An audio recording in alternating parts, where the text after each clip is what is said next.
आपका स्वागत है day 2 of A to Z series. तो आज जो हमारा सेकंड वर्ड है वो है asepsis. Asepsis, what is an एप्सिस?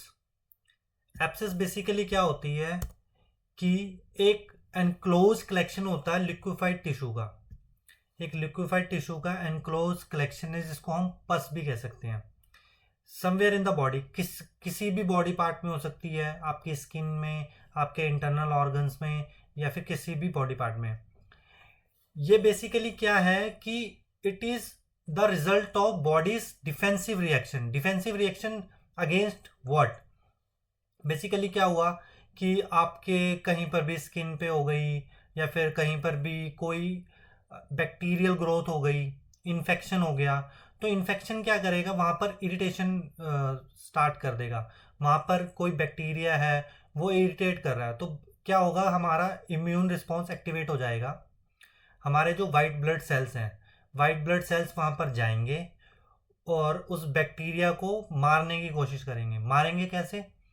उसको आइडेंटिफाई करेंगे, उसको फिर देन अपने एंजाइम्स रिलीज करेंगे एंड उसको डाइजेस्ट करने की कोशिश करेंगे। डाइजेस्ट करके वो क्या करेंगे कि उसको ब्रेक कर देंगे छोटे छोटे पार्ट्स में, जो आपके ब्लड स्ट्रीम से फिल्टर होकर बाहर निकल जाएगा। तो बेसिकली एप्सिस क्या होती है कि एक इम्यून रिएक्शन होता है आपकी बॉडी का टुवर्ड्स एन इरिटेंट। होती है दो टाइप्स की। कौन कौन सी होती हैं? फर्स्ट है आपकी जो आपकी सेप्टिक एप्सिस है। सेप्टिक एप्सिस क्या होती है? जहाँ पर लिविंग बीइंग है, लाइक एक बैक्टीरिया है, बैक्टीरिया वहाँ पर जाके इरिटेट कर रहा है आपके इम्यून सिस्टम को, उसने एक्टिवेट कर दिया है और वहाँ पर सेप्टिक एप्सिस कर दिया है।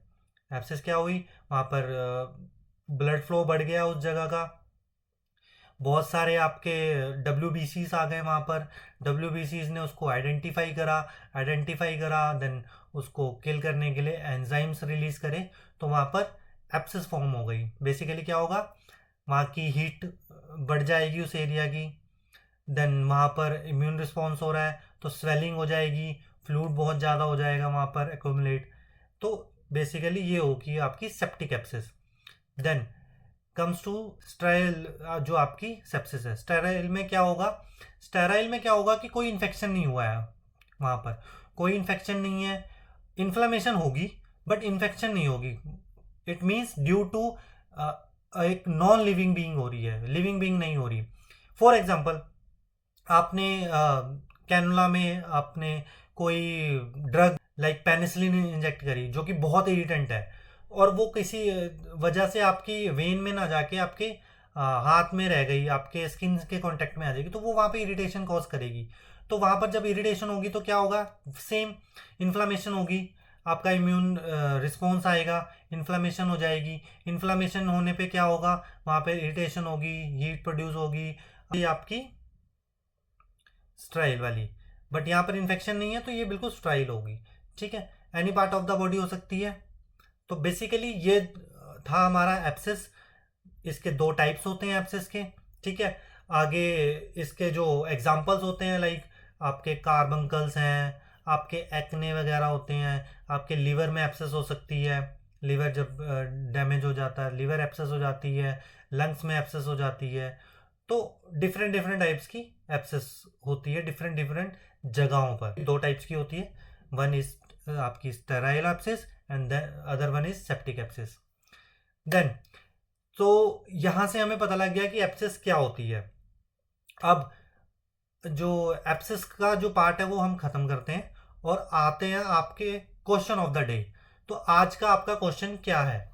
तो जो आज का आपका क्वेश्चन है वो कुछ इस तरह है कि a client who has been diagnosed with mastitis, एक फीमेल क्लाइंट है, उसको मेस्टाइटिस हो गया।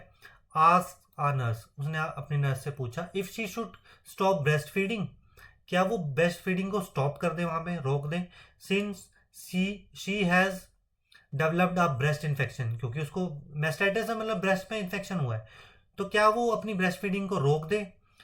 विच response by the nurse is best, कौन सा रिस्पॉन्स नर्स के द्वारा दिया गया बेस्ट रहेगा? First, continue to breast feed will decrease the duration of the mastitis, मतलब कि आपको कंटिन्यू करना है ब्रेस्ट फीड को, और मास्टेटस की ड्यूरेशन है वो कम हो जाएगी। Then second one is breast feeding should not be continued if symptoms decrease. अगर सिम्टम डिक्रीज हो रहे हैं तो ब्रेस्ट फीडिंग नहीं रोकनी आपने। Third one is it is a good idea to discontinue feeding for 24 hours until antibiotic therapy begin to take effect. Antibiotic therapy जब तक नहीं अफेक्ट करती फॉर नेक्स्ट 24 आवर्स आपने ब्रेस्ट फीडिंग को रोक देना है। And the fourth option is it is appropriate to discontinue breast feeding because the infant may become infected. तो इसमें क्या है कि जो आपका अप्रोप्रिएट रहेगा अगर आप ब्रेस्ट फीडिंग को डिसकंटिन्यू कर देंगे because infant may become infected. तो इसका आंसर आपने देना है। इसका जो आंसर है with rationale and the tip and trick जो भी यूज होगी वो मैं आपको नेक्स्ट वीडियो में बताऊंगा। Thank you so much.